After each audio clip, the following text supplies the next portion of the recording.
So welcome, everybody. Thank you for joining us this evening. My name is Jez Stone, and I'm a registered provisional psychologist and a doctoral candidate in the counseling psychology program at UC. And today I'm presenting with the lovely Dr. Tanya Mudry, a registered psychologist who specializes in family therapy and an assistant professor in counseling psychology at the University of Calgary. All right, thanks, Jez. So in just 90 short minutes, we're going to be covering a lot today. We're going to tell you what we know from the research. We're going to tell you what we suggest for nurturing stability through relationships and through your environment. We're going to talk about what you can do moving forward, and then we're going to answer lots of questions. So like Wendy said, there's a chat box there. We're going to be answering questions as they're kind of relevant to the slides as we go. But if you have questions that are a little bit outside of what we're talking about in the moment, save them for the end because we have time there to address them. So we have our first polling question here. We really want to get to know who you are in the audience. So please check any that apply, all that apply. If you're a parent of a teen, an adult in a teen's life, a teacher, a mental health professional, or other. I'll give you a second to fill this out. It's always helpful to know who's in the audience so we know exactly who we're talking to and what types of ideas and tips and tricks we might be offering here.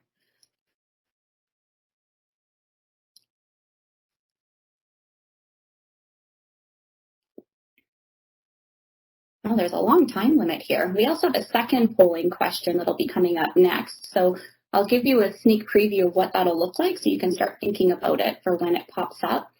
We're also curious about your worries with your teen or any teens in your life. So think about any stress you're experiencing, any worries, any, feelings of discomfort or thinking about the future or things that you're noticing, because we're also wanting to know the types of things that are impacting you and your family or your classroom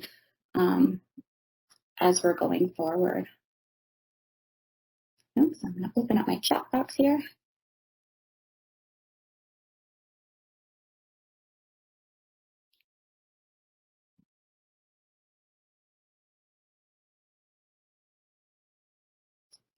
I guess in the time we can talk a little bit about, I can tell you a little bit about my role. So I teach counseling psychology at the University of Calgary, and I teach a lot of therapy courses, and Jess is actually one of my teaching assistants who helps run the lab. And so we train a lot of practitioners. I also have a small private practice, and I supervise and do some family therapy at Calgary Family Therapy Center. And so Jess and I both come from a family therapy background. We were trained at the same family therapy center, and so we're really interested in how families sort of manage different types of life challenges, how they manage things like conflict, mental health concerns, and certainly things like COVID.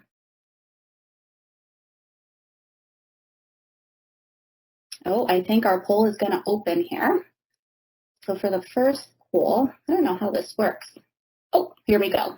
So we have 56% are parents, 10% are adults in teens' lives, 10% are teachers, 4% are mental health workers, and 13% are other. Awesome, thank you. So our next polling question, you can put that one up, Wendy.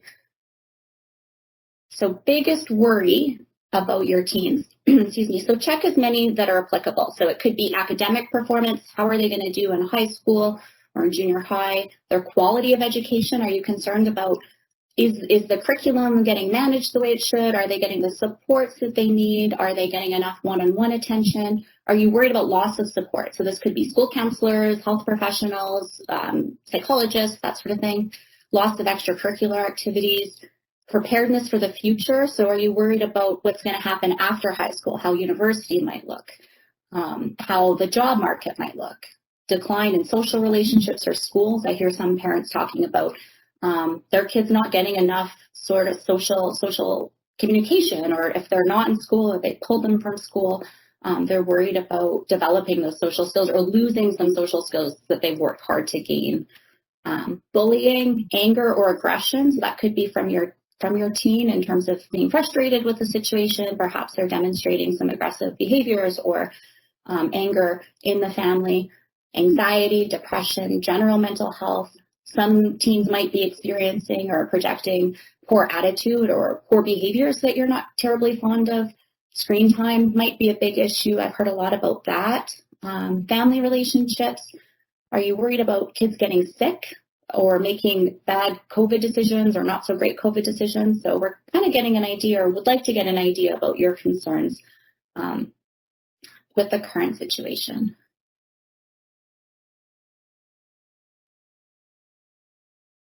It's like we've got 20 seconds left. I might just add to that as well, Tanya, because really it also not only helps us to kind of get to know what your biggest concerns are, but it also helps to get to know what other parents or teachers or mental health professionals are experiencing with teens and some of their biggest worries going on. So it kind of is supportive for us, but also supportive for you, and hopefully you can experience that a little bit. Absolutely. Okay, so it looks like it's closed, and I think that we should be getting results any second. All right, so academics, 23% are concerned about academic performance, 37% are worried about quality, 23% are worried about loss of supports, 40% are concerned about loss of extracurricular activities. That's huge. 37% are worried about preparedness for the future, 48% for decline in social relationships, 8% for bullying. So that's not so bad. 12% for, what are we at? Anger, anxiety at 37%, depression 25%, general mental health 33%, poor attitude and behavior 15%, screen time 35%.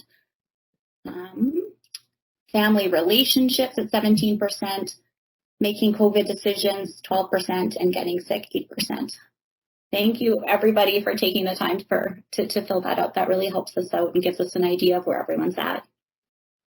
So we're going to get into some content now. Yeah, thank you, everybody. So hopefully we can address some of your concerns today. We're going to be talking a lot about relationships, but also how to kind of support teens through anxiety and some of those mental health challenges through the relationship. So with COVID cases surging and everything is still up in the air, we really appreciate all of the stressors that families are under.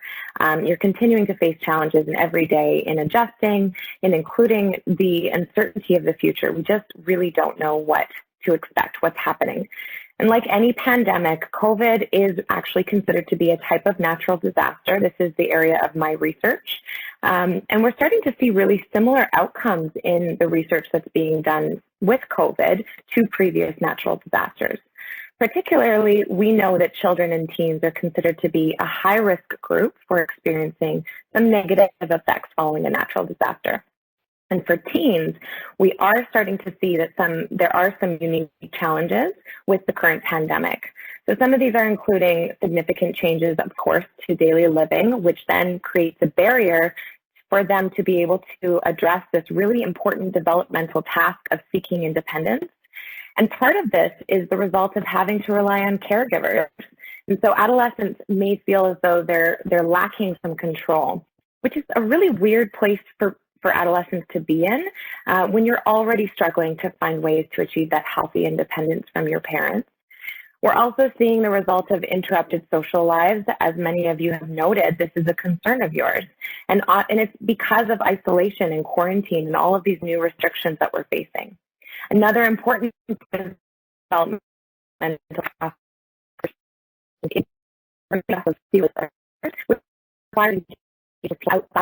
the family.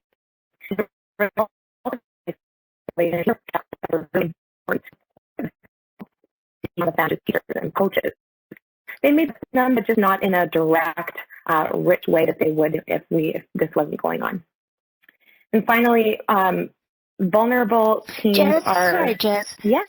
Jess, I might just have you repeat that last 15 seconds or so because the audio completely broke. And Tanya, maybe when Jess is speaking and vice versa, if you take yourself off of video, that might help a little bit, and then just pop yourself back on. Thank you. Okay. Thanks for letting me know, Wendy. So I'll just jump back a few seconds. So we're seeing that the result of interrupted social lives due to isolation and quarantine is creating these barriers to seeking that independence. But also it's creating barriers to seeking a developmental task, which is learning how to foster those important, healthy relationships with others, which requires engaging with people outside of the family. And so as a result of this isolation, teens have experienced restricted access to those important supportive adults beyond the family, so teachers and coaches. While these interactions may still be happening, they're not as enriched as they would be without the pandemic. And finally, particularly vulnerable teens are those who experience various stressors within the family. So increased use of substances by a parent, exposure to relational violence, witnessing parents' experiences of their own mental health challenges, and of course, stress related to financial strain. But we also wanted to acknowledge and recognize how these unique challenges for teens are also affecting the family as a whole. Lots of parents are struggling to meet the social and emotional and physical needs of a teen because their needs are typically met beyond the parent-child relationship. And as a result, parents may be experiencing feelings of guilt or shame for not being good enough. Or maybe you're feeling like you just need a vacation from your teen. We also know that when one person in the family is feeling stressed, this can actually trickle into other experiences of stress. So almost having this like contagious effect within the family. And this might bring on added conflict or fighting, or it might invite some hyper-focusing, like a spotlight of our attention almost on the person who is struggling the most, which then disrupts the balance of attention on other family members like siblings, spouses. And what happens here is this spotlight effect can actually increase feelings of shame in the person who is under the spotlight, and inevitably it increases stress or disconnection for those who are outside of the spotlight.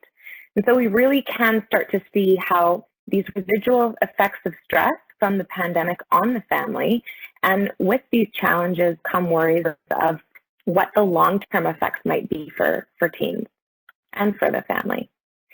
And so based on previous natural disaster research and on what we've gathered so far on the pandemic, we do know that mental health effects, there are some mental health effects that are coming from these challenges, which can be both visible and invisible.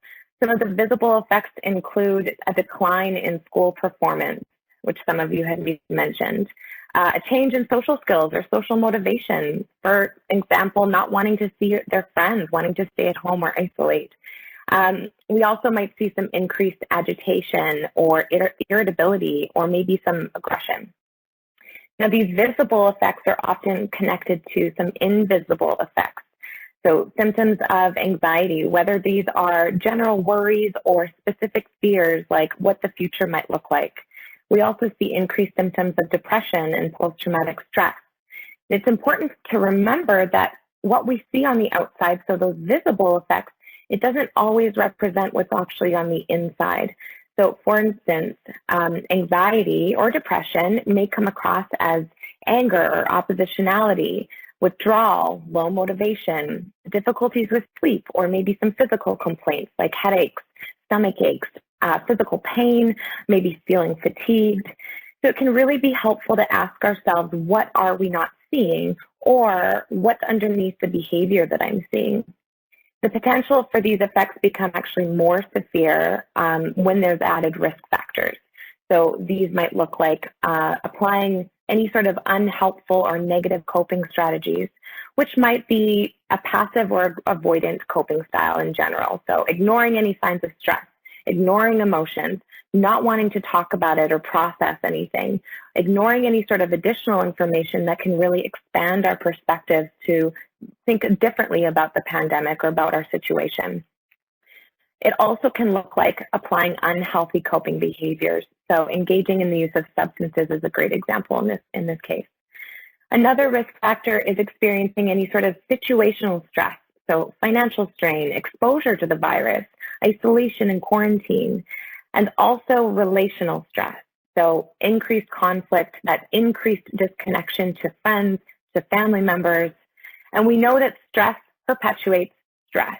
So when we're experiencing some heightened stress in one area of our lives, let's say relational stress, we're likely to experience some emotional or psychological challenges, anxiety, depression, maybe trauma, which then can increase our struggle in other areas of our lives. So challenges at school or work, particularly maybe around poor concentration, which might interrupt our ability to store any sort of information or new learning in long-term memory, or it might actually be lowered motivation. And as a result, we might have some difficulty sleeping, which might threaten our physical health. And so you can see how quickly our initial stress has become amplified. And if we don't attend to this, we might actually see more severe mental health challenges down the road, which we know is exactly what parents want to protect their children from. All right, so when we are uncertain about how this pandemic will affect our kids in the long term, it really is expected that parents will experience some discomfort or even some fear. And in response to this discomfort, what happens is we look to what we already know to inform our decisions. So previous experiences with disasters or loss or crisis, our knowledge that we've acquired across our years of experience, or all of our family of origin experiences. And this will give us some sort of certainty or predictability of what to expect. Now, this can be really helpful in some situations if we're able to think about it very rationally. However, it can be unhelpful if we're looking for information to confirm some of those fears. So, for example, sometimes I'll hear from parents, well, when I was a teenager, I was out with my friends all day and I didn't come home until it was really dark outside, and all my daughter wants to do is sit in her room on her phone. And so, therefore, my daughter isn't getting what I was getting, and therefore, she's going to suffer. And so you can see how quickly our experiences compared to our children's experiences can then develop or promote our own fears. And fears drive those biased predictions in the hope of creating some stability and to protect against those potential negative outcomes. But what happens is it ends up actually just confirming or strengthening our fears. And with fear comes stress, and we then tend to crave some big changes in the hope that change will bring some balance. And when we're in a crisis, it is best to focus on survival and nurturing that stability rather than finding ways to fix what's happening, finding these big changes to fix what's happening. So if your daughter is on her phone all the time, perhaps this is her way of connecting to her friends, which is different from how you did it, but she's still serving her needs. And so there is no manual for being a parent, and you figure it out as you go. This is the beauty of being a parent. But part of this means that you do need to look back to your own role models of parenting, whether those were your parents, your grandparents, maybe some of your friends' parents. And while this can be very helpful, we also must use caution in how much we're comparing our children's experiences to our own experiences, because the reality is that their world is very different from your world as a child, and it will be different again in another 10 or 20 years, the same way it was different from when your parents compared their upbringings to inform how they raised you. And we hear a lot of worries, especially about screen time and this increased screen time. What's it going to bring? Even before the pandemic, this was a worry of parents. But the danger of how we interpret danger with screen time is kind of similar to how we interpreted danger with some big musical artists who took risks, like Elvis Presley, the Beatles, the Rolling Stones. This music was dangerous about 50 years ago. And so don't get us wrong, there can be some very real risk to screen time, or not screen time necessarily, but using social media and overuse of digital devices. But there's also really great benefits, especially in this pandemic. It's been noticed to act as a coping mechanism to support resiliency through all of the uncertainty that's going on. And so teens, their world is very much a part of using screens, and this is kind of just our new reality.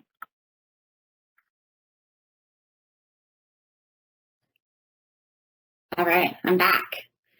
So there is some good news, though, and we're happy to report that people do tend to adapt. They do recover. We've seen this in previous crises with world wars, with famine, disaster, other pandemics. We also know that people naturally work towards recovery, which is typically most effective with other people. Oh, you went ahead there. There we go. With our friends, our family, our communities, teachers, health professionals. In fact, the research actually shows that recovery from crises and natural disasters and these types of things are actually most effective when we engage either the whole family or groups of people or whole communities. We also know that resiliency is possible and that it can be strengthened with the right ingredients. And one of these ingredients is safety. And we're not talking about physical safety, although that's super important, but relational safety, which is sort of the bread and butter of our conversation today. All right, Jez, next slide. So there are lots of different protective factors that is helpful for us to talk about and consider with crisis situations that promote recovery.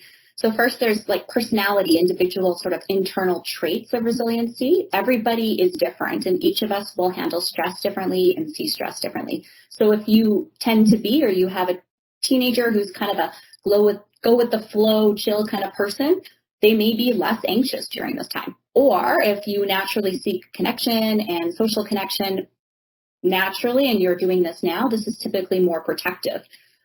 Also, as Jez said, people who've overcome previous challenges might be less phased, and they've also probably developed some really good coping skills. We also know that resiliency and recovery are dynamic processes. So this means that we can impact them, we can engage with them. And so you can learn things to support your recovery and increase your tolerance for difficult things. So part of these, or some of these, are positive coping mechanisms that can be helpful for you and your team. Let me just pull up my screen here. Actively applying healthy coping strategies can be super helpful to reduce stress. So this could be like mindfulness techniques, breathing exercises, yoga, prayer, exercise, things like doing puzzles.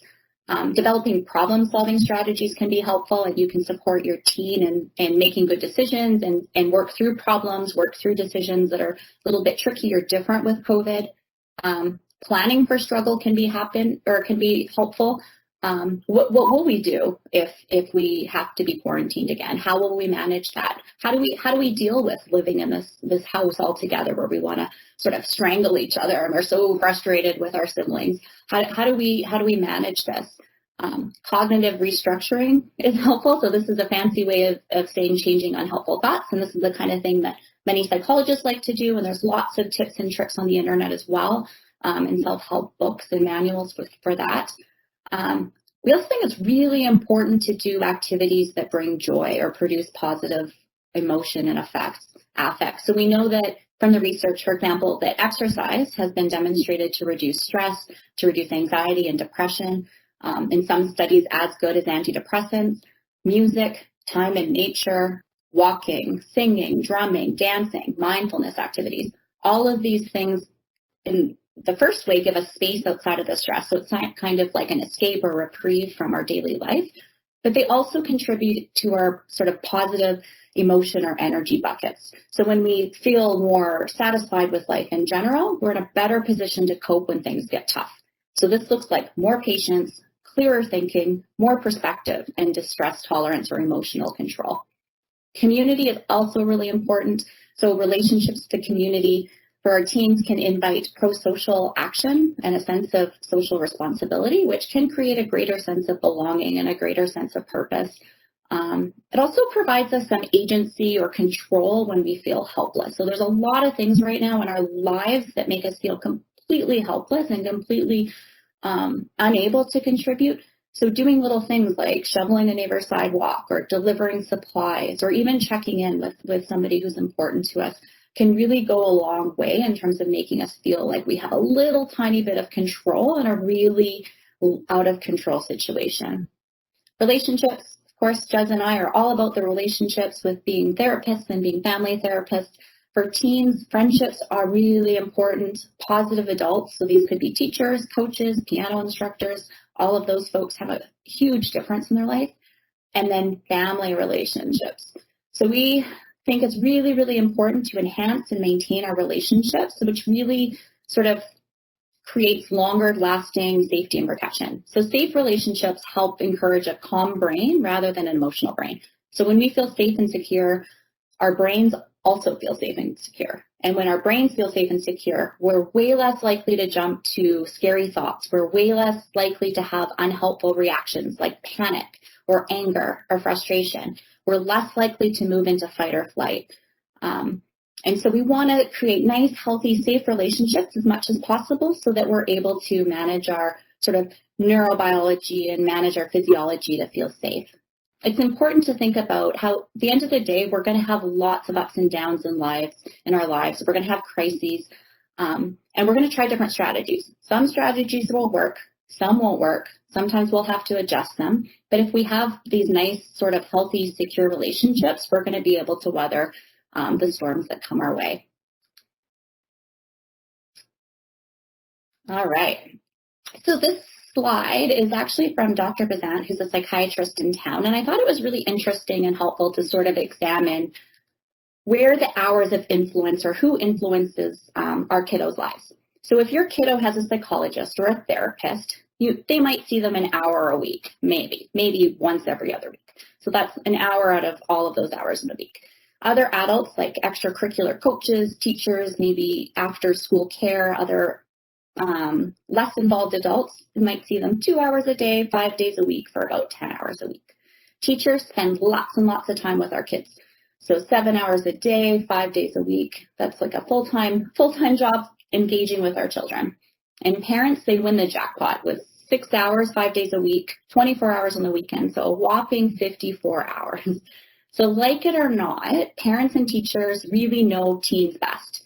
They notice reactions, they notice their strengths and their growing edges, and they have the most influence in their lives and the potential to help or support. One thing I think I should say here, though, is that every family is different. So these hours might be completely overestimated or underestimated for your family, but something to think about in terms of who's involved in your family, who's involved in your teen's life, and how can you sort of leverage those people to support your teen in the best way possible. All right, I'm going to turn it on to Jez here. All right, perfect. So as Tanya mentioned, some positive relationships are a huge part of promoting resiliency in teens, especially in the context of disaster, even like a pandemic. And although you may be craving change in behavior, nurturing those relationships will actually more likely promote your stability and maybe even lessen some of those undesired behaviors. Our first recommendation for this is to consider the tools that your teens are working with. So teens are really sneaky because on the outside, we see a person nearing adulthood. But in reality, the most important part of our brains, the rational thinking part, isn't fully developed until the age 25 or 30. And in fact, teens and adults use different parts of their brains to think. So adults tend to use this fully developed rational part of their brain to inform good judgment, whereas teens process information through their emotional parts of it.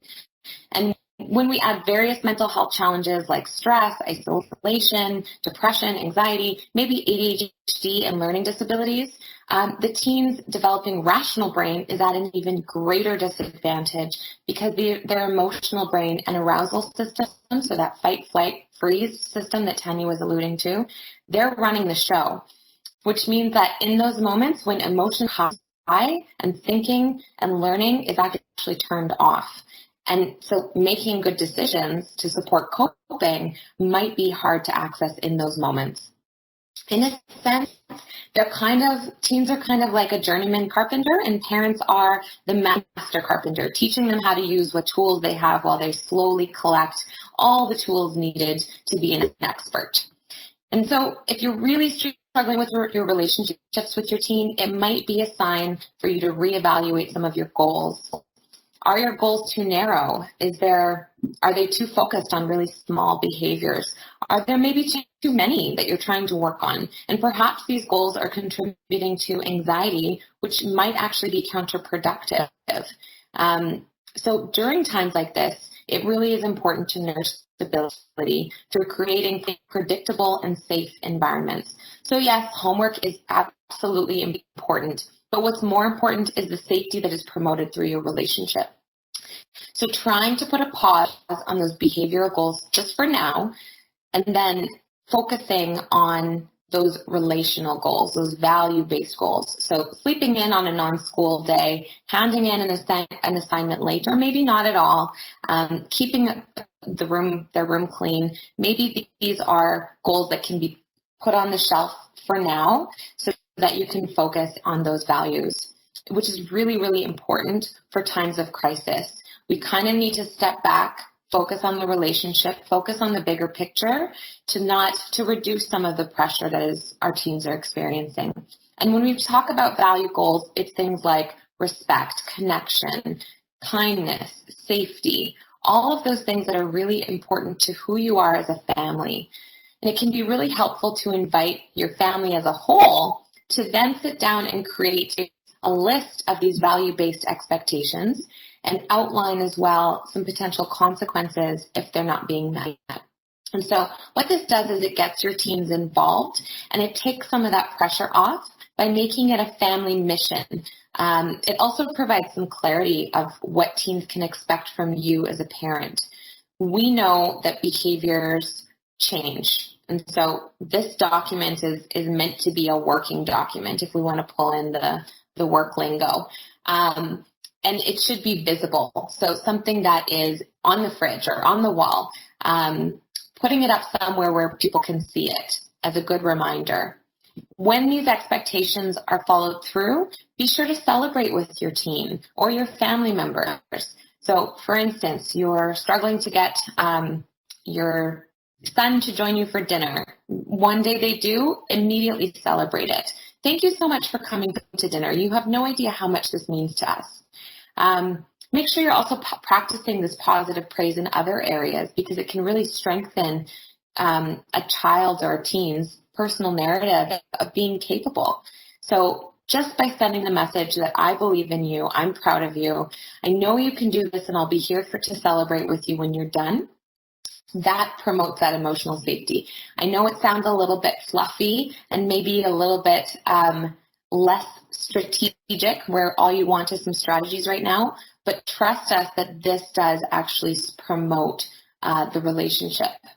And stability also comes with consistency, and so reiterating consistent messages of those expectations and following through on outlined consequences. Avoiding any threats of new consequences, anything new. So if behaviors are changing, we take a step back, we revise that working document of value-based expectations, and then we try again, right? There's no harm in trying again. And perhaps your goals look like prioritizing some quality time with the family, which might mean watching them play video games even though you really have no interest whatsoever in doing this. If this is important to them, most likely. I like to prescribe the daily special minutes to the families that I work with. So this is just essentially dedicating 15 or 30 minutes of uninterrupted time together that is non-contingent on behavior. So just that one-on-one time where you do whatever the two of you decide to do and focus on your relationship. Not the things that went wrong that day, not the things that you're trying to work on, just quality time. Quality time also means promoting safe and social connections with friends or other family members. And so this might mean virtual connections or in-person, safe, socially distant meetings with people inside of your bubble. One caveat to this is that quality time, especially for an adolescent, requires their consent.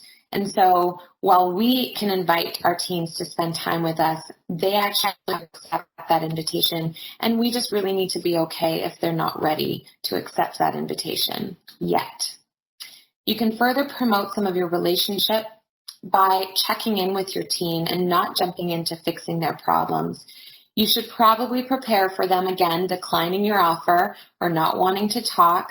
But if they do, and if they're ready, if they come to you, just be ready to listen. Holding space for their emotions and sitting with them in the dark before you're turning that light switch on and moving into the problem-solving mode. This is really hard because as a parent, you do not want to see your child in pain. But again, by doing this, you're promoting that safety, you're holding space and witnessing some of the pain that they're experiencing rather than slapping a Band-Aid on it and trying to fix it when they're not ready to fix it. So be sure to practice when you're doing this compassion. Even if what they're experiencing doesn't make any sense to you, make sure that we're giving them the message of, I'm sorry you're hurting. Or practicing patience, so letting them share on their own time and getting comfortable with silence when they're not ready yet. When you respond in these ways, you can actually promote that safety that we were talking about. It's okay to feel sad. It's okay to be angry. It's okay if you don't want to hang out with us. It's all right. We'll be here regardless whenever you're ready. And so some key tips for listening include acknowledging what they're going through. Something like, I can really see that this is hard for you right now. Or validating and accepting some of their emotional pain without judgment. Again, that it's okay to be angry. It's okay to be sad. And you can also provide reassurance. So, we're fighting this out together. I'm always here if you need me. You just let me know. And so last, we want you to consider how you're modeling coping with stress, how you're modeling connecting with others or conflict resolution. How do you express this adult information about the pandemic versus adolescent information about the pandemic? Remember, those brains don't have all those tools yet to think so clearly and rationally, especially in times of heightened emotion. And we know from the research that when parents who express high levels of anxiety to their children or to their adolescents following a disaster event, this can actually increase the development of anxiety symptoms or PTSD symptoms, post-traumatic stress symptoms in children. And so we really want to be aware of what messages we're saying non-verbally.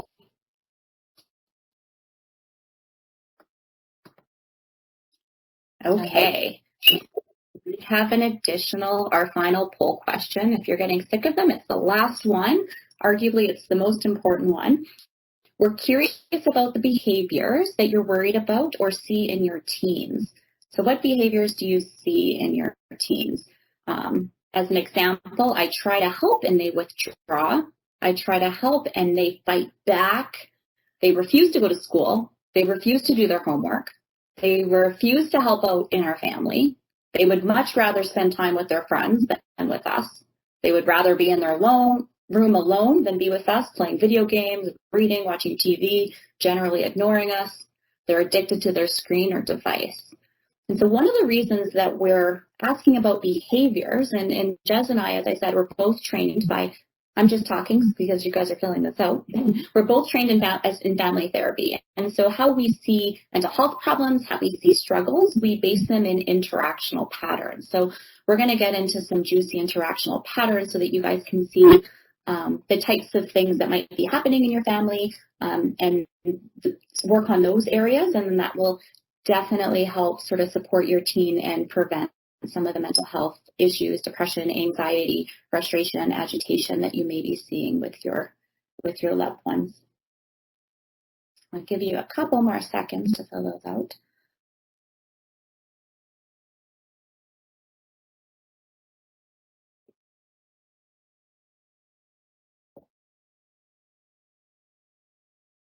And the examples that we come up with in terms of patterns, they can be really helpful to start to notice the different patterns that you notice in your family, not just with your teens, but with your partners, your husbands, your wives, your younger children, your parents, neighbors, aunts, uncles, siblings. All of us engage in different ways of interacting that sort of get solidified.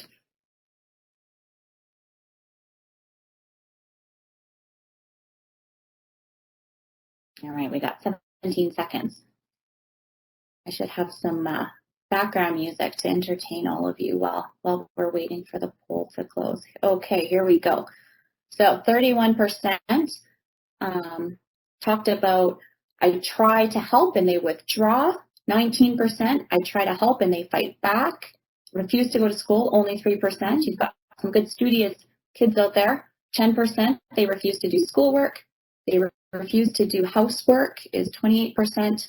21% is they refuse to help out in the family.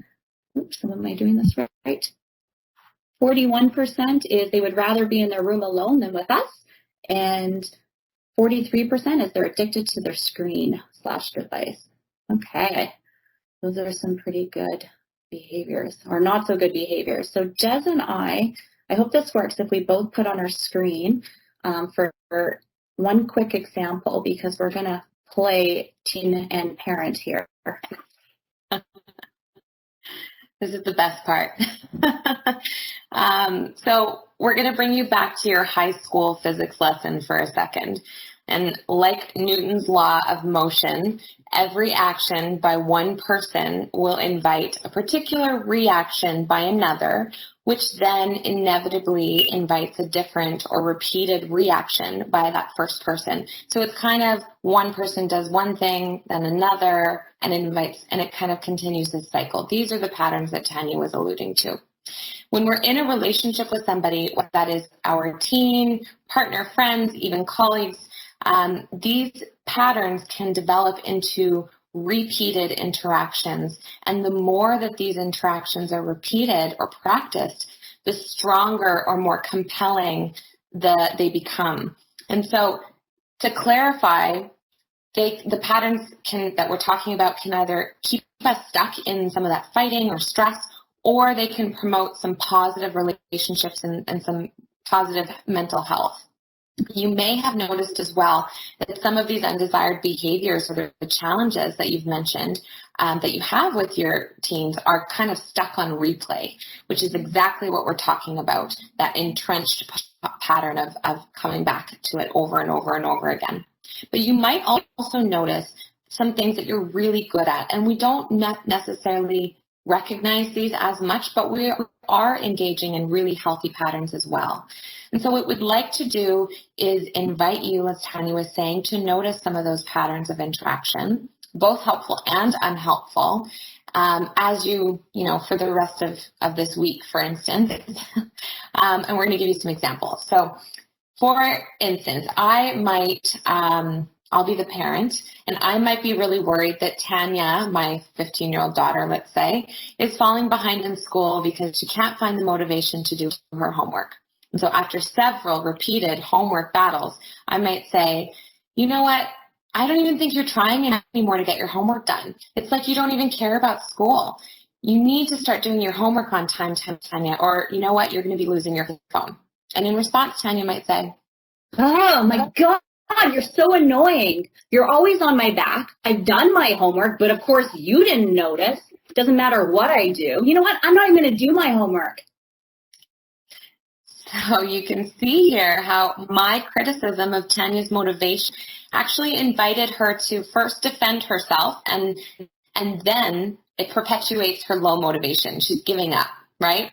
Which then would invite me most likely to continue to criticize her, or we would engage in that repeated homework battle.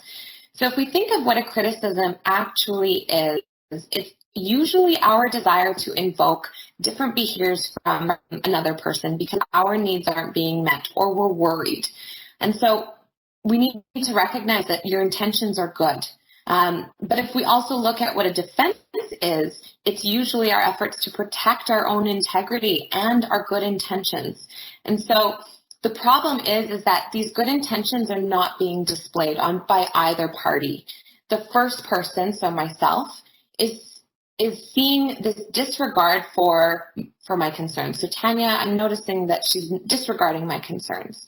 And Tanya is seeing disapproval of her efforts. She's noticing that I'm always on her case. I'm never noticing her efforts, which then holds a risk for these messages to become attached to her self-concept of being a failure. And this might engage in a self-fulfilling process of living out the idea of being a failure because she's given up. She's putting her hands up and walking away. Why try when I'm just going to fail?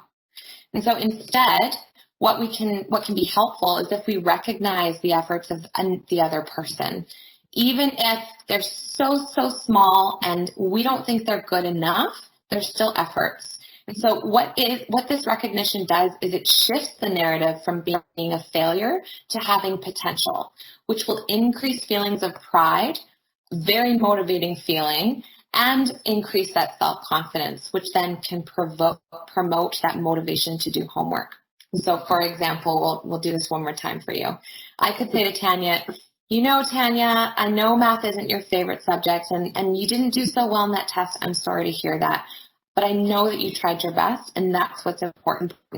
So maybe would you be up for me helping you out to study next time? See, I told you I was doing my homework, but you don't believe me. But yeah, I could probably use your help, Mom. Awesome. So you can see that the effects of the old pattern, that criticism defending pattern, it's still kind of lingering because Tanya's apprehensive of my good intentions. However, she's still more agreeable and the conflict is prevented. And so this is a really good example of how these new patterns are interrupting the old patterns. Actually takes a lot of time to rewrite those old patterns. Eventually, with consistent effort in our new patterns, Tanya will likely feel more motivated and continue to work on her math homework because her effort and her struggles are being both acknowledged and accepted by myself. So the key here is that positive exchanges in a relationship does actually invite more positive exchanges. It's just a matter of sticking through to interrupt those unhelpful patterns, which is hard to do. All right, moving on to a next pattern. Do we have some questions? I'm not sure. No, we're good. We're good? Okay. All right, so the second pattern here actually, there are a few questions there. There's, my teen is an introvert, currently being homeschooled. Are we further isolating him or causing harm? This is a good question. With introverts, it's so different because their needs are really, being fueled by recharging on their own or recharging in very small, intimate social connections. And so with being homeschooled, it's hard to say whether that is necessarily causing more harm or if that's actually supporting their ability to adapt to this pandemic. And especially with knowing the individual, it's really hard to kind of address that. Tanya, do you have any suggestions on that? So one of the things I've noticed in some of the families I've worked with is a lot of the kids or the teens that are more introverted are actually doing better when they're at home and they're being homeschooled. So they're just flourishing, they're singing, they're dancing, they're having a great time. And it's some of the students or teens that are more extroverted that are really struggling when they're at home. And so what I usually tell parents is don't borrow trouble unless you need to. So talk to your teen, let them know, I know that your tendency is to be a little bit more introverted and kind of hang out by yourself. And I want to make sure you're doing okay and that you're still practicing maybe some of the skills or you're still engaging in ways that are helpful, and have an open conversation with them. Always, keep an eye, not too close of an eye, as we'll get to, on them to see if their moods are changing, if they're seeming more depressed or anxious, and then that's maybe the time to interject. But certainly don't borrow trouble and start to worry about, exploding introversion because they're at home. It might actually be facilitative of their well-being. Right. I see here there's another question. My son is 16 years old. He's addicted to playing lots of video games on his computer. There's no outdoor activities. It's freezing outside. I get that. What can I do for him? Any suggestions? So we'll get to a little bit. We're not going to actually get to too much about what some activities, specific activities, but where can you find activities that you can connect to as a family is really kind of the purpose of our work. So how can you engage in new activities? We're going to talk about that in a few slides down. So that might be helpful. Tanya, do you have anything to add there? I have lots to add there because my expertise is video game addiction. My short answer is try to invite as many activities outside of video game playing as possible. And so my rule of thumb is if they're doing other things, watching TV, if they're doing some sort of other activity, you're taking time away from the video game and it reduces that pull. And we can speak a little bit more maybe at the end about that. There's a question about mood swings and we're going to get to that. So hang tight with that one because that might be answered in a few seconds. All right.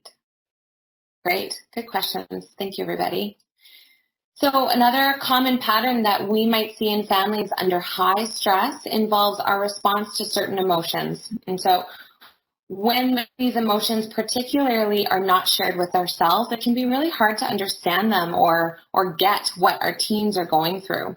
So if one person experiences heightened emotions, let's say anger, and we respond to these emotions by dismissing them, for example, there is no reason for you to be angry right now. This might invite that other person or maybe the teen who's experiencing these emotions to then either withdraw and hide their emotions because now expressing these emotions is no longer safe, or they might protest our dismissal and argue with us by protesting how it's not fair that they're not understanding you. You never understand me. You never get me. Regardless of our dismissing behavior, though, as long as we continue to dismiss these emotions, it actually strengthens the power of those emotions. So if you've ever experienced yourself having a strong emotion and somebody saying, there's no reason for you to be feeling this way. Why are you feeling this way? You're probably going to be even more angry or even more sad because nobody is witnessing that. Nobody is acknowledging that that's okay to feel that way. Nobody is validating that. And so what happens is when we actually do acknowledge the emotion and express acceptance that it is okay to feel whatever way you're feeling, even if we don't understand it, even if we have no idea because it is, I work with younger kids a lot, and so we see tantrums over choosing purple pants over blue jeans or something like that. So we may not understand what's going on, but instead the safety of the relationship remains intact, and the other person's emotions will actually dissipate much faster when they're being acknowledged and accepted by that person, because there's a witness to kind of share that weight that the emotion is holding. And this one also talking about fits well for mood swings. So that's not my full answer, and we'll talk about mood swings in a second as well. But part of that acknowledging is, wow, your mood's it sounds like it's really hard right now and you have lots of ups and downs. Tell me more about that. Or these ups and downs that seem to be sort of increased by being stuck at home, and sort of really acknowledging your teen's mood swings and normalizing it. It's okay. It's normal. Teens also have a lot of mood swings in general. That's a natural part of their development. It will more likely allow your teen to dissipate. We have kind of a tip or trick in therapy where we talk about when clients are really, really emotional and we're not giving them enough attention to the emotions, they're just going to increase that emotion. And sometimes people in our lives do that too. So the more that you're increasing the emotion, and mom or dad are saying, no, you're fine. Your teen feels like, you know what, you're not hearing me, you don't get it, you don't care, you're not giving me space. Giving them space to express their emotions, no matter how big or how intense they are, will likely kind of bring it down a little bit. Okay, so the next one is pressuring connection leading to withdrawal. So this was one of the things that came up in the poll there around our teens not wanting to hang out with us, spending time by themselves, being on devices. That's another way of withdrawing. So when we pressure others to spend time with us, family, friends, teens, this can just lead to withdrawal, which further maintains, in order to maintain the independence. So it's kind of like a repelling magnet. I like to say, if you chase something, it will run away. So when we seek connection with good intentions of worry, concern, curiosity, wanting to hang out with them and be close to them, sometimes we get the opposite effect. And so we seek more contention. And connections, right? So we might follow them around the house, we might be texting them, we might be bugging them. So instead of pressuring, we could offer some relational certainty. So this looks like reassuring your teen that you're there for them, regardless of their behavior. When they're ready, you're going to be there. You're going to have open ears and ready to connect. It's important to note, and just mentioned this earlier, that teens seek independence naturally. They tend to be more interested in friendships rather than their parents when they get into teenagers. This is the teenager's job. This is actually in their biological manual. They have a manual. Parents do not. Teens have a manual. But don't worry, they will come back if you continue to give them space and nurture the relationship. We talk about it's better to support from the background during adolescence rather than the foreground, because they're naturally going to be pulling away a little bit. All right, next slide. So another thing that we wanted to talk a little bit about is teenager gazing. And this is this idea that I've seen pop up in the families I've been working with lately, and we've noticed at the Family Therapy Center, where we're tending to watch and observe and paying attention to our teens, just generally gazing on our teens. And so we're watching, and there's a spotlight on them. We're watching for problems. Sometimes we're finding problems where there aren't any. So Jez's example of like, I was a really social kid growing up. I was always out with others, chatting, but my teen is really introverted. So then you start to worry, are they struggling socially? If they're hanging out in their room rather than hanging out with us, is there something wrong? And sometimes they're just a different kind of kid. Sometimes they're just not the same as you, and we need to have some patience. Teens have told me that teenager gazing often makes them feel like there's something wrong with them, something like a deficit, something that's terribly wrong about who they are. And so we want to avoid that. That can lead to a lot of shame. However, sometimes you have a legitimate serious worry. So you do need to pay attention, but don't gaze too closely or too much, because you might have a backfire effect where there could be shame. Your teen could start feeling like a bad kid, or at a minimum, super aggravated with you and stomping off and not wanting to spend time. So pursuing that connection, they might run away from that. So what we like to do is shift a focus in your house from you, from the teen to we. And so we take the spotlight off the teen and onto the family. So problem solving from this perspective can be really helpful. So rather than having the teen try to do better, you make it a family project. And this could be something like mood swings. So instead of telling Johnny, you have to keep your cool, your mood swings are out of control, it's scaring everybody, you need to take a time out, you make it a family project. So you could say, everybody in this family is super stressed right now, like mom snaps, your sister's having tantrums, like it's pretty stressful. And sometimes we need to take breathers when we're overwhelmed. And we need to return when we're calm. And so then everybody in the family has to sit down and commit to, when I'm feeling like at a level 10, hot coals, big fire under my butt, feeling like I'm going to blow up, now's the time that I take a time out, go to my room, play a video game, read a book, whatever it is, and take that time to calm down. And that means mom and dad too. Everybody needs to take part in that. So sharing the load of managing mood swings, or however we want to call that, stress, anxiety, invites everybody to share responsibility, and it invites motivation to contribute. The other piece is it allows your teen to develop some of those skills in sort of regulating their emotions, regulating their mood swings without the spotlight being on them. Because if they feel like you're gazing on them and watching them, those mood swings are going to go out of control too. All right. I think you're on next, Jez. Yes. Okay. So the last way to nurture stability that we're going to talk about, other than within your family anyways, is through our environment.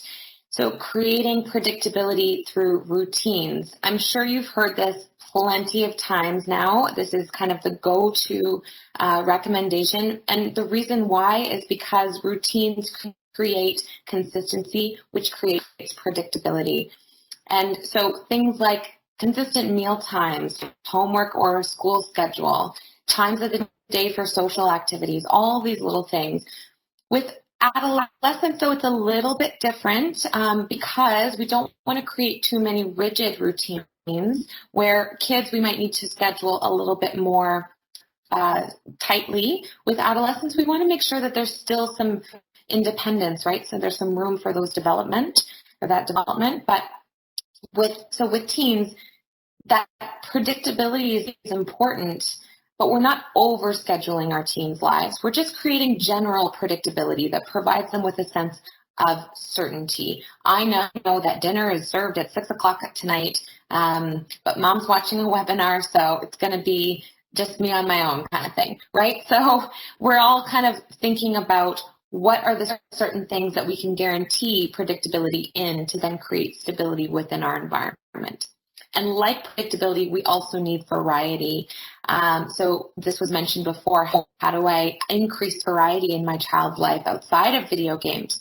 So trying to find time to go outside is really important. It's really cold right now, so if you can, bundle up. If it's too cold, finding ways maybe to experience different activities inside of your home, and also just finding ways to make new memories. Getting outside is really important because it changes up our environment. And when we have that change or that variety of an environment, it actually does really enrich our ability to make positive memories. You can also engage in activities that promote a sense of purpose. So a really good example is, the holidays are coming up. Tanya spoke about this a lot in her community, engaging the community. But as a family, you can really decide what you'd like to do to support others during the holidays or during this cold weather. Are there any items that you can donate as a family? Winter coats, warm clothing. Maybe you can donate your time. Maybe you can, as a family, write some letters to senior residences who are very, very isolated, or group homes for kiddos who are also maybe isolated and stuck in a house.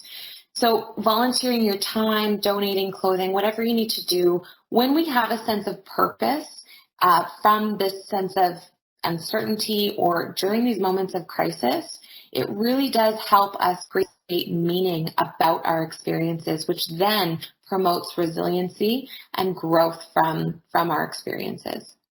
Our stress can also be heightened through overexposing ourselves to information about the pandemic. You probably see it all over the news, social media, and this is good. It's good to be kept informed, but what happens is that there can actually be an information burnout. And so considering, how does your family talk about the pandemic? How do you balance your worries with stories of maybe hope or stories of resilience? Is there a balance in your conversations? How is your family resilient? I'm sure there are several ways where you are resilient, and can you promote that? Can you talk about that? Can you celebrate that with each other to remind one another of the good things that you are doing and the progress that you are making, even if it is literally just getting out of bed in the mornings? That is a celebration. That is a way of making through this or getting through this. It is important to have those open, age-appropriate conversations with your kids about the pandemic in order to stay informed, but also to learn how to filter some of the things that, what is real news versus what is fake news. But it's also helpful to talk about how to set boundaries for that overexposure to the information so we don't experience that information burnout. When these conversations come up with your teen, don't forget those acknowledging or those relational things that we were talking about. So acknowledging that they're uncertain and it's uncomfortable and supporting their struggle through this. And finally, you're not in this alone. You've heard this before. So building collaborative relationships with teachers, community members, other parents and professionals, these people can all help support your family's resilience in getting through this pandemic. We know from the research that people who receive support from a community, receive support from beyond their family, actually fare much better in the long term than those who don't reach out to their communities. And so just remember that everyone's experience will likely be different from your own, in some ways more than others. And people are stressed. Maybe they're experiencing barriers to either receiving some support or providing support. Teachers are a fantastic example here because they are working within their own barriers and their own systems that place restrictions on how they can support your family, maybe even place restrictions on how they can support support your individual teen. They're dealing with 30, 50, I don't know how many classes they're teaching, but lots of kids that each have individual needs. And so they're stressed, and they're also deserving of compassion and patience from us and from everybody to support everyone within a community, right? So sometimes it can be helpful to check our own expectations, like we're checking our expectations for our kids. It's also helpful to check our expectations for our teachers. And so are we expecting teachers to get our kids' marks back in a certain amount of time? Or are we asking them to support our team beyond their capacity or beyond their scope of work? Is there anybody else that we can pull in to then support, have a greater access to support? Professionals, again, neighbors, other family members. You've heard this enough, I'm sure, but the truth is that we are all in this together. And as cases continue to rise, what we're seeing, unfortunately, is people are turning against one another and placing blame on why this is happening, which is a natural response to natural disasters, but it's really unhelpful. And so we really are encouraging everybody to try and have patience and compassion for other people, whether they're in your supportive bubble or outside of it. This is just really important right now.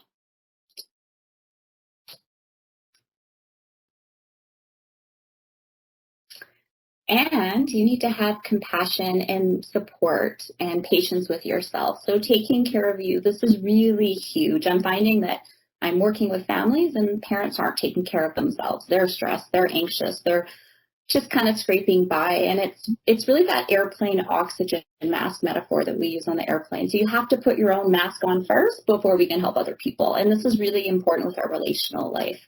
So if you're not taking care of yourself, you tend not to be the best version of you, right? So you're in a less good version of yourself, which extends to your professional life, to your family life, to your personal life. Instead, if you're taking care of yourself and taking care of your needs, you'll have more energy, more love, more compassion, patience, and perspective.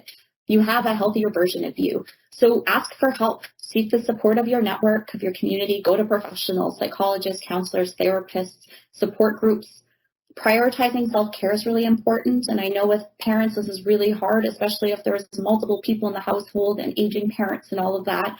But 15 minutes of listening to music in your car or reading a novel in the bathroom. Lots of parents say they just lock the door to the bathroom and pretend to have a stomach ache so they can have some time by themselves.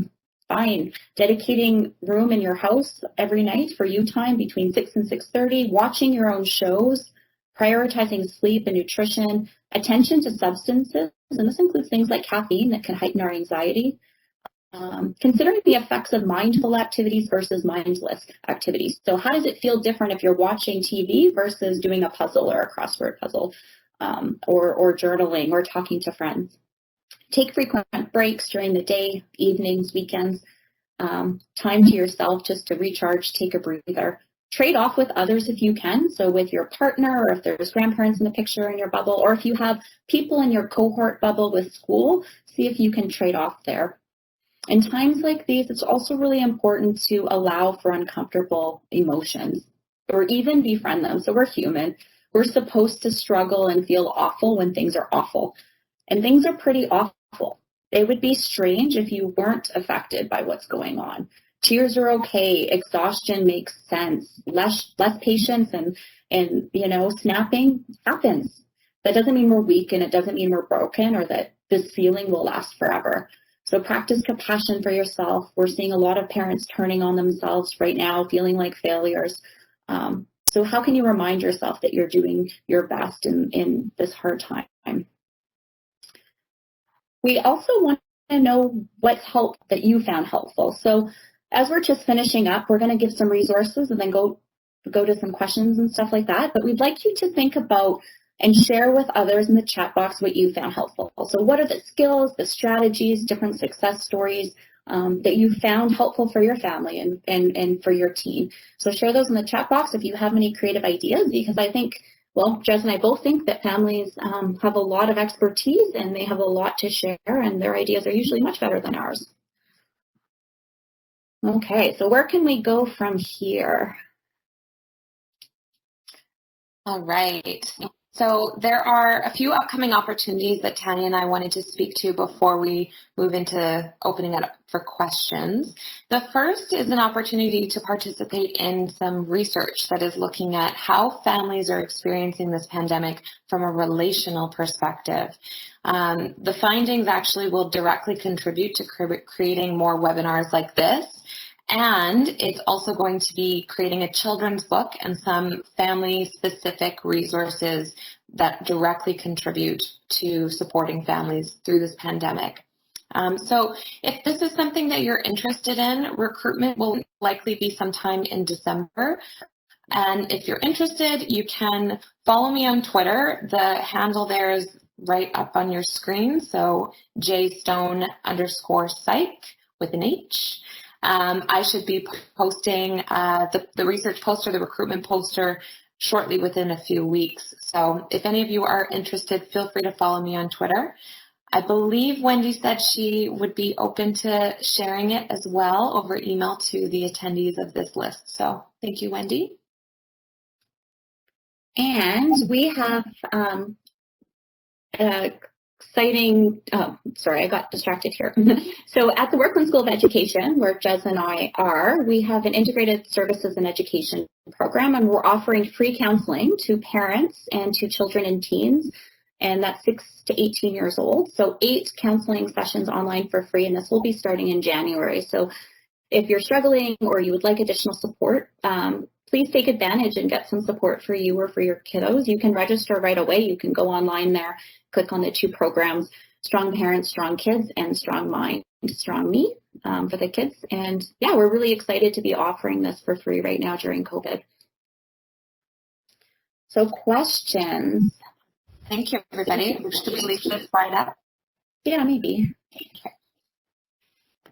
The question has just come in. I find it useful to let teens use the benefits of social media to connect during these times. I think technology offers a great opportunity to help maintain some sort of normal, and parents should support it.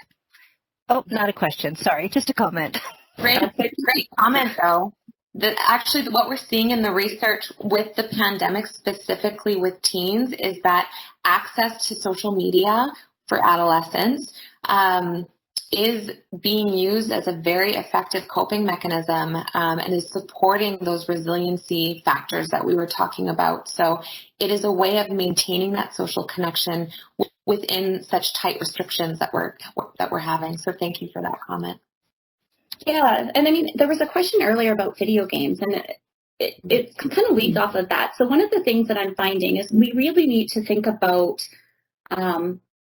how video games are a problem, how we think it's a problem, and how much time is really spent. So I see sort of a broad range. Some families, I see, kids on video games for not a terribly large amount of time. They're still getting their schoolwork done. They're still engaging in different things. They're still behaving respectfully and getting along with everyone. And from that perspective, video games are probably okay. So if chores are getting done, homework's getting done, teens are, acting respectfully and kind and being, good members of the family, then I tend not to think that video games are too much of a problem. But if it is starting to impact your teen's life and you're noticing behavior changes, mood changes, and that sort of thing, that's the time when you sit down and work with your teen. And I would really caution against stopping, taking away video games. That tends to escalate and make very, very, very upset individuals, and instead have a conversation about, hey, I'm noticing that after playing video games, you tend to be a little bit distracted, a lot grumpier, and this sort of thing.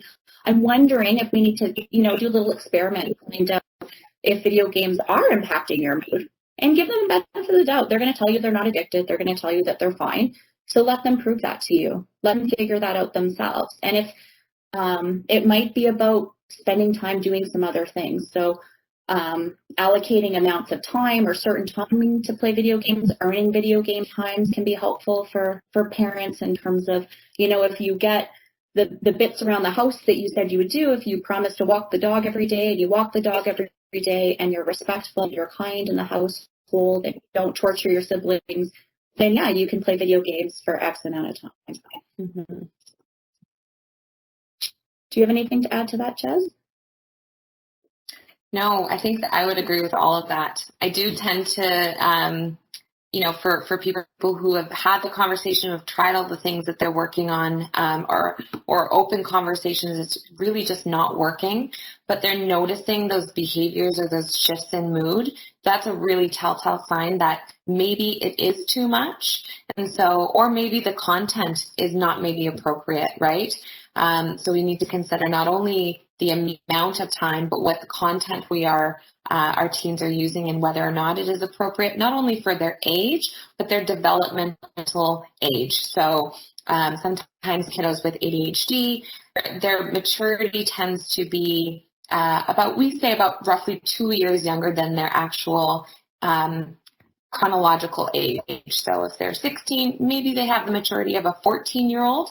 And so just considering the recommendations for the kind of content of the video games and the device. So is it a phone? Is it a screen time? Or I guess screen time is not a family, but is it a phone or is it a PlayStation or Xbox or something like that, computer? The American Pediatric Society does recommend that for anyone over the age of, I think it's 6, no more than 2 hours a day. But with adolescents, we do see that actually extreme video games where there's starting to be those higher risks of behavior doesn't really happen until, 6 or 7 hours a day versus 2 to 4 or 5 hours a day. So I wouldn't also recommend removing it completely. Maybe it is video games between 6 and 9 p.m. or something like that, and then otherwise TV's off kind of thing. So how do you set up those boundaries? I was going to say, one of the things that my families have been finding helpful is electronic turn-off times. So say after 10:30 or 11, especially if kids aren't getting a lot of sleep. And there's all kinds of devices, and I think there's a Disney device and stuff that you can turn off the internet after a certain time. It's one way of managing that so that you're not doing too much teenager gazing and watching them to see if they're playing video games when they're in their bedroom at night till 3 a.m. sort of thing. Yeah. And the other piece around that is picking your battles. Yes. Yeah. Are there other questions?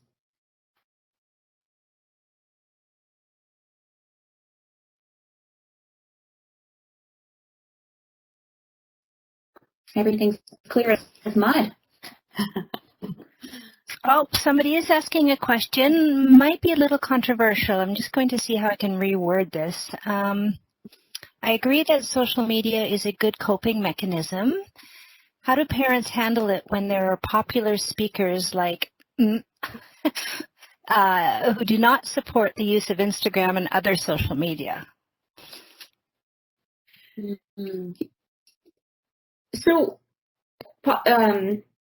like other experts are not condoning? Is that the question? Yeah. Mm-hmm. So this is the piece from an academic perspective that's always challenging. So someone like me, when I go on to these types of webinars and I talk about my area of interest and my area of expertise, it's going to be different than other practitioners, other researchers. And so with any sort of research and any sort of scientific or academic perspective, you need to do your own research, your own ideas, and come to your own conclusions. Different researchers and different academics are going to have different perspectives. The perspective I take is around relationship. And so from my perspective, I'd rather have a kid in the house who has a good relationship with his family, rather than taking out video games and kids running away, for example. And some of the research around internet addiction and gaming addiction has taken place in other countries where there's been some pretty severe consequences when parents have, removed video games from the household entirely. So I think we need to be cautious and not take any advice as the truth or the only way to do it or the only way to do it. So I think it's important to consider how things fit in your own family, consider the research, consider different academic perspectives, and try things on. There's nothing wrong with experimenting and seeing what works for your family. Yeah. Turning can turning off devices be advisable? I think, to be honest, try to have a conversation with your kids at that age. They're almost adults. Talk about your concerns. Talk about, what you're worried about, not from a criticizing perspective, but, even owning it yourself, saying things like, I notice that when I'm on my iPhone before bed or I'm reading on my laptop, that it keeps me awake. So we do know from research that our cones get activated by blue light. And so kind of noticing that. And so as a family, can we try and see what happens to turn off devices as a whole family? And you need to be on board too. And see what that's like, and see if it changes sleep, and see if they'll be part of the conversation. I find that teens, although they can be quite argumentative and have their own ideas and positions, are oftentimes pretty collaborative when you sit down and give them the space to share their opinions and invite them into the conversation. Mm-hmm. All right, that looks like, do you see another question? I do see a question, and I'm going to read it out. So if teens fight parental assistance and say that they can do it on their own, do you leave them to their own devices, perhaps unsuccessfully, or gently try to encourage that they could benefit from help? So this is kind of what Tanya was talking about as well, like trying a conversation, trying to approach it not from that spotlight effect that we were talking about, gazing or looking only at the problem as within the team. This is going to be our new family way of using devices, because it's not working out so well for me. And you know what? I've noticed that maybe it might not be working out so well for your brother. And also, I'm wondering if you're feeling the same way. Why don't we try this device curfew, where we're handing in our devices at 10 o'clock at night or 10:30, whatever time you choose, and see how this goes. Give it an experiment for 2 weeks and see how it goes, and we can reassess. And so it's not this end-all be-all new change, but it's kind of this, let's try this out, and we're going to have a meeting in a couple of weeks. I've worked with a lot of parents where they have done something like this, and the teens at first were very oppositional, very unhappy, we'll say, to accept this. But then after a week or so, they were thanking their parents, because there was this sense of addiction towards the screen or the device. And they admitted that they didn't know how to pull themselves away just on their own. And so they actually expressed appreciation to their parents. Not saying that that's going to happen for all families, but it's worthwhile really taking a family approach to screen use, screen rules. And again, if we're thinking back from this modeling perspective, how are we modeling our screen use to our kiddos or our teens, right? So if we are saying screens off at 10:30, then we also need to commit to that and approach this from a family, because then it's just, this contingency of based on age. So how are we modeling the following through of those? Okay, there's some clarification. So actually, it sounds like the question was meant to address parental help with homework. Oh, I see. So there's lots of pushback in assistance in homework, and how do we press intervention? Okay. With homework, when they're feeling like they feel like they want to try and do it, but then when you try, they're actually not necessarily failing, but not able to do it as successfully as if they would with your support. Tanya, do you want to take this one? Sure. So I think it's a similar thing, sitting down with your teen and talking it through. So if they want to try without you and they're confident they're going to be able to do it, a little experiment could be okay. So there's something to be said for natural consequences, particularly if they're interested in doing well in school. If they're not interested in doing well in school, that could be a different kind of conversation, but it's a similar type of thing. The more that you pressure and the more that you try to help them with their homework, the more they're going to get resistant. There's going to be tears and yelling and anger and frustration. And so play around with it. But I would sit down with your adolescent and say, look, homework is a pain in the butt. I don't like forcing you to do it. You don't like me sitting here forcing you to do it, but it needs to get done. So what are your ideas?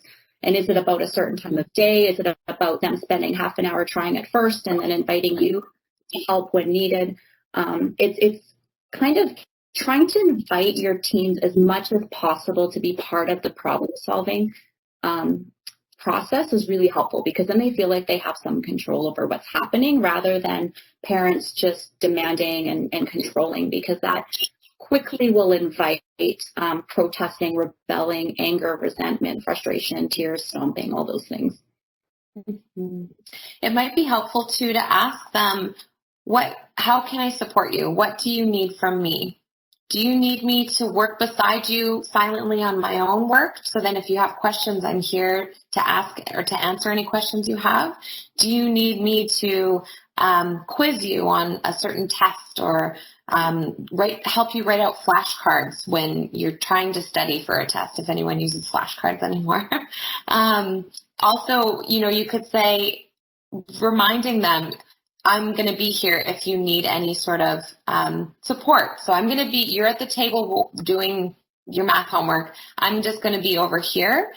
You let me know. So you're almost supporting through proximity, as well as, which can be a little bit of a way of distancing your support, but then encouraging that, reinforcing that really you're not going anywhere. You don't need to pressure them, but that you'll be there for support if they need to access it, which might be a safer way to reduce some of that pressure. Oftentimes when kids feel a lot of pressure, or parents want to talk about some unhelpful things, it's helpful to take the gaze off, and literally by taking your eyeballs away from each other. So, working together or coloring together while you're talking about a tough conversation. Any sort of taking away that direct attention from the eye contact can help support. And so maybe it is working together as an accountability buddy or a work buddy, whether that can support just through the relationship at least. And one final tip with that is sometimes it's inviting somebody who's not you to help. And so sometimes a university student that can Zoom in with Zoom, I know Workland was offering free tutoring, that sort of thing. Other high school students, other siblings, cousins, that sort of thing can be helpful in terms of assisting with homework, because sometimes it's anybody but parents they'll take the help from. And that's just sort of a tricky thing about teens, is sometimes they don't want parents' help, but they're certainly open to getting help and assistance and advice from other adults or older teens. Yeah, supporting from the background, right, like Tanya was mentioning earlier, can be really effective. If I could ask the attendees to complete the pop-up survey, please. And if you have any questions, you can pop them to me at ces@ahs.ca. Thank you again. Thank you so much for joining us tonight. Thank you, everybody. Bye-bye.